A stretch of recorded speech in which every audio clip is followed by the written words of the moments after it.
سورۃ النمل آیت نمبر 20 اور 21 میں اللہ کیا فرما رہے ہیں، اور جن لوگوں کو یہ اللہ کے سوا پکارتے ہیں وہ کوئی چیز بھی تو نہیں بنا سکتے بلکہ وہ خود بنائے جاتے ہیں، وہ تو بے جان ہیں اور ان کو تو یہ بھی معلوم نہیں کہ یہ کب اٹھائے جائیں گے۔ اللہ کے سوا کسی اور کی اطاعت جس سے اللہ کی معصیت لازم آتی ہو شرک ہے۔ مانو اس بات کو کہ تم اپنے رب کو اپنی زندگیوں کے ہر حصے سے نکال چکے ہو۔ جیسے جہالیت میں تم ڈوبے ہوئے نا، اگر تمہیں اس حالت میں موت آ جائے نا تو تم مسلم نہیں مرو گے۔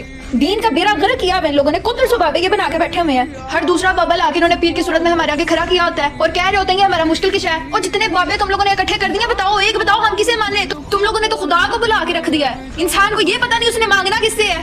ایک مردہ چیز جو خود قبر سے اٹھ کے باہر نہیں آ سکتی تم اس سے مانگ رہے ہو۔ ان کے حالات سے مستران جیسے حضرت ابراہیم علیہ السلام نے بتوں کو توڑا تھا نا، اس زمانے میں جب بتوں کو پکارا جاتا تھا، تم لوگوں نے سچویشن تھوڑی سی چینج کر کے تو وہی حالات کو دوبارہ لے آئے ہیں۔ وہ بتوں سے ہی مانگنا ابھی ہو رہا ہے، ابھی تم لوگ مردار سے مانگتے ہو۔ وہ بھی تو مردہ ہی تھے، وہ بول سکتے تھے، سن سکتے تھے۔ اتنے عقل کے اندھے ہو چکے ہیں کہ ان کے آگے ایک بندے کو قبر سے نکال کے باہر کھڑا کیا جائے اور پھر بولا جائے کہ پکارو ابھی سے، مانگو مدد اس سے، اب یہ تمہارے سامنے کھڑا جسے تم قبر کے اندر مانگتے تھے اب وہ قبر کے باہر ہے، اب مانگو، اور پھر اب دیکھیں گے کہ کتنی مدد وہ تمہاری قبر سے باہر کر رہا ہے۔ عقل کے اندھوں وہ مردہ ہے، وہ مر چکا ہے۔ یہ ایک دن بابے کے دربار پہ دودھ نہیں پہنچایا تو ان کی بھینسیں دودھ دینا بند کر دیں گی۔ کمال کرتے ہو نا آپ لوگ، تم تو پھر اللہ کی اس آیت کو جھٹلا رہے ہو کہ جس میں صاف لکھا ہوا ہے کہ جن لوگوں کو تم اللہ کے سوا پکارتے ہو نہ تو تمہارے نفع کے مالک ہے اور نہ ہی نقصان کے۔